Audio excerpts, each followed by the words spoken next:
Good morning, everyone. So, today we'll be starting with another chapter of history, that is caste and reform. So, without any further ado, let's get into this video. Good morning, everyone. So, today we'll be starting with the another chapter of history, that is step number 10, caste and reform. So, here is a brief content as to what we will be reading in this chapter. First, arguments for reform of caste. Second, ideas of Phule, Veerasalingam, Narayan Guru, Periyar, Mahatma Gandhi and Ambedkar. Third, consequences and implications. Implications means suggestions of the activities of the reformer. So these are the three topics which we will be covering in this chapter. The very first topic is arguments for reform of caste. In the Rigvedic period, the society was divided into four varnas, that is the Kshatriyas, the Brahmins, the Vaishyas and the Shudras, to ensure a division of labor. Differences between men and women were not the only ones in the society. ठीक है, there were different castes as well. Brahmins and Kshatriyas considered themselves as upper caste, whereas the Vaishyas, they were the traders and money lenders who were placed after them. Then came the peasants and artisans like weavers. These are the Shudras. And the lowest one were those who labored to keep the cities clean. And upper caste treated those groups as untouchables and they were called Atishudras. So the first two, that is Kshatriyas and Brahmins, these were the upper caste. Then the Vaishyas, they were the money lenders who were below them. Then the Shudras, who were the peasants and artisans.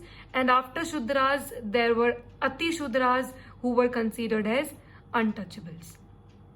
ठीक है, ये जो एक तरह का discrimination था उस time पे कि अपर कास्ट जो है वो सुपीरियर मानी जाएगी और लोअर कास्ट जो है इन्फीरियर मानी जाएगी. अपर कास्ट जो है वो एक तरह से हार्श ट्रीटमेंट करेगी, लोअर कास्ट के साथ उनको इन्फीरियर शो करेगी. And it was with the aim of removing these defects, these discrimination, इस डिस्क्रिमिनेशन को रिमूव करने के लिए that the caste reforms were initiated. Different changes लाए गए जो पहले कास्ट सिस्टम था उसमें. ठीक है, some of the major evils that necessitated the reforms within the caste system were the following. अब ये कुछ आर्ग्यूमेंट्स हैं जो किस चीज को सपोर्ट करते हैं कि हाँ, कास्ट सिस्टम में क्या लाना चाहिए, थोड़ा सा चेंज लाना चाहिए, कास्ट सिस्टम को हमें इम्प्रूव करना चाहिए, कास्ट सिस्टम को हमें क्या करना चाहिए, अपडेट करना चाहिए. क्यों? क्योंकि इस तरह का जो डिस्क्रिमिनेशन है या इस तरह का जो एटीट्यूड है of a lower caste and the upper caste, इन दोनों के बीच में कि अपर कास्ट सुपीरियर है और लोअर कास्ट बहुत इंफीरियर है, इस तरह का एटीट्यूड जो है ये एक्सेप्टेबल नहीं है और इसको रिमूव करना चाहिए. ठीक है, तो ये कुछ रीजंस हैं या ये कुछ आर्ग्यूमेंट्स हैं जो किस चीज को सपोर्ट करते हैं कि हाँ, अब हमें कास्ट सिस्टम में क्या लाना चाहिए, कुछ चेंज लाना चाहिए, उसमें हमें इम्प्रूवमेंट लाना चाहिए. ठीक है, so these are the arguments for reform of caste, for changing और improving the caste system. First, cause of hostility and jealousy. Second, a check on personal advancement. Third, main cause of untouchability. Fourth, a check on religious advancement. Fifth, anti-democratic. Sixth, responsible for narrow outlook. And seventh, against the feeling of world brotherhood. So these are the arguments. So this is the very first argument, that is cause of hostility and jealousy. With the increase in number of castes, Hindu society was divided into many hostile, means unfriendly groups. different castes के increase होने पर और जो rigid attitude different caste adopt करती है, उस वजह से हिंदू सोसाइटी में बहुत सारे हॉस्टाइल ग्रुप्स बन गए. ऐसे ग्रुप्स जो एक दूसरे को अपोज करते हैं, ऐसे ग्रुप्स जो अनफ्रेंडली हैं टूवर्ड्स ईच अदर. और इस म्यूचुअल जेलेसी की वजह से हमारी कंट्री में यूनिटी नहीं थी. कहते हैं ना, united we stand and divided we fall. बस वही, फॉरेन इन्वेडर्स के अगेंस्ट अगर हमें लड़ना है तो हमारी कंट्री में यूनिटी होने चाहिए, और कास्ट सिस्टम की वजह से हमारी कंट्री में यूनिटी नहीं थी। इसीलिए कास्ट सिस्टम को क्या माना गया है? Anti national. नेशनल मतलब एंटी नेशनल मतलब अगर हमारे अंदर नेशनलिज्म की फीलिंग्स हैं तो हम क्या करेंगे? एकजुट होके क्या करेंगे? किसी के भी अगेंस्ट हम लड़ेंगे, अपनी कंट्री को लिबरेट करेंगे। पर ये हॉस्टिलिटी और जेलेसी की वजह से, जो कि सिर्फ कास्ट सिस्टम की वजह से आई है, इस वजह से हम लोग क्या बन गए? एंटी नेशनल बन गए। मतलब हमारे अंदर ऐसी कोई फीलिंग ही नहीं आई, तो हम फॉरेन इन्वेडर्स से कैसे फ्रीडम पाएंगे? ठीक है, so this is the first argument, cause of hostility and jealousy, जो क्या शो करता है कि caste system was anti national. मतलब हमारे अंदर नेशनलिज्म की फीलिंग्स जनरेट होने को कुछ चीज रोक रही है, तो वो क्या है? Caste system. ठीक है। Second, a check on personal advancement. Caste became hereditary. When caste became hereditary, तो इस वजह से डिफिकल्टी होती है किसी भी मेंबर के लिए कि वो अपने मन का प्रोफेशन चूज नहीं कर सकता था। कास्ट सिस्टम एक तरह का हिंड्रेंस का मतलब क्या है? हर्डल, या फिर कोई एक तरह की अड़चन था। किस पर? कि वो जो मेंबर्स हैं, जो ऐसी कास्ट में पैदा हुए हैं जो कि लोअर कास्ट माने जाते हैं, कि वो अपने टैलेंट को अच्छे से यूटिलाइज नहीं कर सकता था। ठीक है। फॉर एग्जाम्पल, अगर कोई स्कॉलर, कोई ऐसा इंडिविजुअल जो कि बहुत अच्छा जा सकता है, बहुत अच्छा पढ़ लिख सकता है, अगर कोई स्कॉलर लो कास्ट में पैदा होता था तो उसको कोई भी रिस्पेक्ट नहीं दी जाती थी। क्यों? क्योंकि उसकी जो कास्ट थी वो क्या थी? लो थी। कास्ट जो होती है वो हेरिडिटरी होती है, हम सबको पता है। जो मेरे दादाजी की कास्ट है वो मेरे पापा की है, और जो मेरे पापा की है वो मेरी है। ठीक है। उस टाइम पे कास्ट हेरिडिटरी थी, ये तो सबकी ही होती है। पर जो डिफरेंशिएशन, जो डिस्क्रिमिनेशन होता था, वो प्रॉब्लमेटिक था। इस वजह से डिफिकल्टी होती थी उन मेंबर्स को कि वो कोई भी अपना प्रोफेशन, मन का प्रोफेशन चूज नहीं कर सकते थे। क्यों? क्योंकि वो लो कास्ट में पैदा हुए हैं। तो एक तरह का ये हिंड्रेंस था, एक तरह का कास्ट सिस्टम हर्डल था, जो उनके टैलेंट्स को डेवलप होने पे रोक रहा है, जो उनके पर्सनल एडवांसमेंट पे रोक रहा है। ठीक है। So this is the second argument, जो क्या बताता है कि हाँ, कास्ट सिस्टम हमको अपना प्रोफेशन, हमको अपना टैलेंट, हमको अपना पर्सनल एडवांसमेंट करने से रोक रहा है। ठीक है। अगर स्कॉलर कोई लोअर कास्ट में पैदा हुआ है तो उसको कोई रिस्पेक्ट नहीं दी जाएगी। क्यों? क्योंकि वो लोअर कास्ट का है। ठीक है।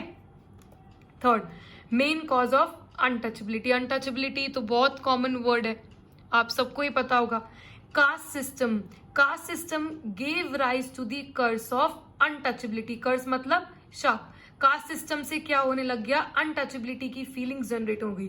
अनटचेबिलिटी का मतलब क्या है? जो अपर कास्ट है वो अपने आप को सुपीरियर मानेंगे, और जो लोअर कास्ट है वो अपने आप को इंफीरियर मानेंगे। ठीक है। Lower caste were nothing more than the animals and the very touch can pollute them. इसका मतलब क्या है? लोअर कास्ट, जो अपर कास्ट थे, उनके लिए कौन थे? एक तरह के एनिमल, सिर्फ जानवर थे। और अगर उन्होंने हमको छू भी लिया, अगर मैं अपर कास्ट की हूं और लोअर कास्ट ने मुझे छू भी लिया, तो मैं क्या हो जाऊंगी? पॉल्यूट हो जाऊंगी। मैं क्या हो जाऊंगी? मैं खराब हो जाऊंगी। ठीक है। तो इस तरह की मान्यताएं थी पहले के जमाने में।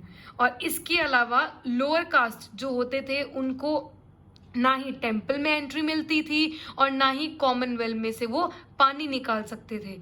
This practice of untouchability is very harmful, and that is why it has been totally banned by the new constitution of India. ये जो अनटचेबिलिटी की जो फीलिंग्स है, या फिर अनटचेबिलिटी का जो सिस्टम है, जो कस्टम है, जो पहले फॉलो करते थे कि लोअर कास्ट हमको टच करेगी तो हम पोल्यूट हो जाएंगे, लोअर कास्ट को टेम्पल एंट्री नहीं दी जाएगी, लोअर कास्ट कॉमनवेल्थ से पानी नहीं निकाल सकती, कोई भी फंक्शन, कोई भी प्रोग्राम ऑर्गेनाइज हो रहा है तो अपर कास्ट वाले आगे बैठेंगे, लोअर कास्ट वाले पीछे बैठेंगे, जो भी सारे यूटेंसिल्स हैं वो भी अपर कास्ट के अलग होंगे, लोअर कास्ट के अलग होंगे। तो ये सारी चीजें जो हैं, ये सारा जो प्रॉब्लम है, जो अनटचेबिलिटी की प्रॉब्लम है, ये बहुत हार्मफुल थी। और इस वजह से जो न्यू कॉन्स्टिट्यूशन है उसमें अनटचेबिलिटी को क्या कर दिया गया है? बैन कर दिया गया है। ठीक है। Next, a check on religious advancement. Rigid caste rules बहुत रिजिड थे, और इस वजह से people of other religion found it difficult to accept और टेक अप हिंदुइज्म। इसका मतलब क्या है? The lower caste people are getting converted into Islam and Christianity due to the harshness of upper caste. Upper caste जो थी वो बहुत ज्यादा बुरी तरह से ट्रीट करती थी लोअर कास्ट को, इसीलिए लोअर कास्ट पीपल क्या करते थे, इस्लाम और क्रिश्चियनिटी में अपना रिलीजन को कन्वर्ट कर देते थे कि अब वो लोअर कास्ट के नहीं रहेंगे तो एटलीस्ट जो अपर कास्ट है वो उनके साथ हार्श बिहेवियर नहीं रखेगी, उनके साथ अनटचेबिलिटी की फीलिंग या उनके साथ उनको इंफीरियर नहीं मानेगी. So a check on religious advancement. This is the another argument. The next one is anti-democratic. Democratic country, अगर कोई कंट्री डेमोक्रेटिक है इसका मतलब क्या है? उस कंट्री में इक्वल राइट्स हैं, मतलब हर एक इंडिविजुअल के पास इक्वल राइट है, चाहे वो वुमेन है, चाहे वो मेन है, चाहे वो उसकी कास्ट लोअर है, चाहे उसकी कास्ट अपर है. And you can choose any profession. अगर कोई कंट्री डेमोक्रेटिक है, अगर मैं कहूं कि मेरी कंट्री डेमोक्रेटिक है, इसका मतलब क्या है? मेरी कंट्री में हर एक इंडिविजुअल के पास इक्वल राइट है, मेरी कंट्री में इक्वालिटी है, मेरी कंट्री में लिबर्टी है, और मेरी कंट्री में आपका जो मन चाहे आप वो प्रोफेशन चूज कर सकते हैं. But is it possible in a caste ridden society?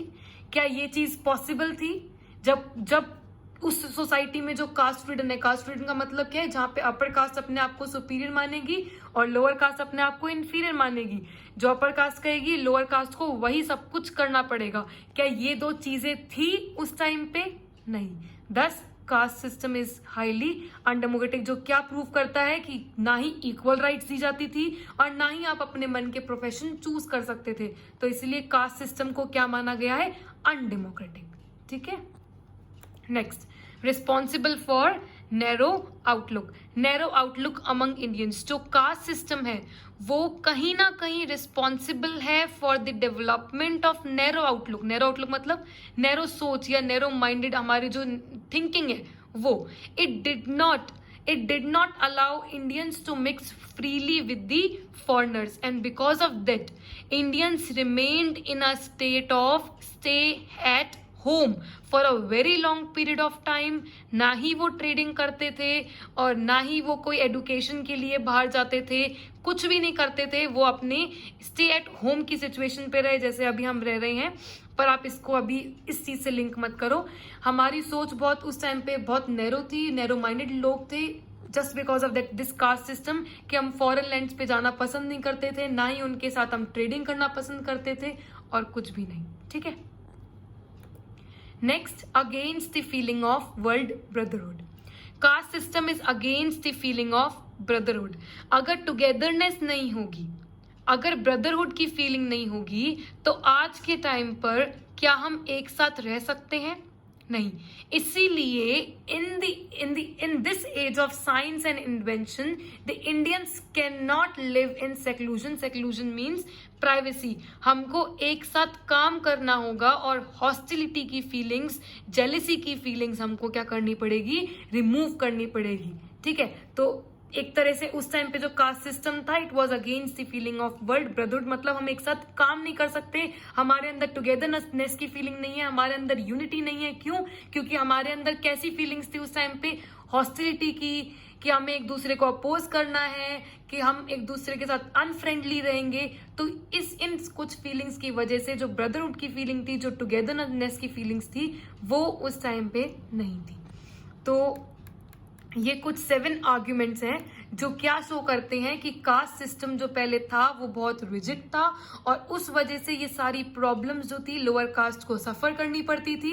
इसीलिए अब कास्ट सिस्टम को चेंज करने की नीड बहुत पड़ी और बहुत नेसेसरी है कि इन सारी वजह से कि काफी लोग आए, काफी रिफॉर्मर्स आए और कुछ ना कुछ चेंजेस लेके आए. क्योंकि अपर कास्ट जो शुद्राज हैं और जो अति शुद्राज हैं उनकी कंडीशन जो है बहुत वर्स्ट है, उनकी कंडीशन को इंप्रूव करने के लिए.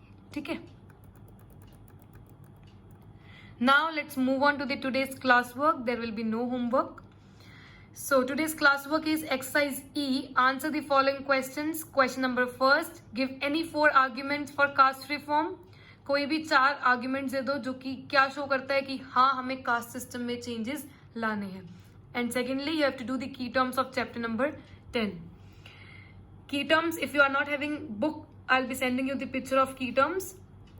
And this is the answer of your classwork. That is question number first. Exercise E, question number first.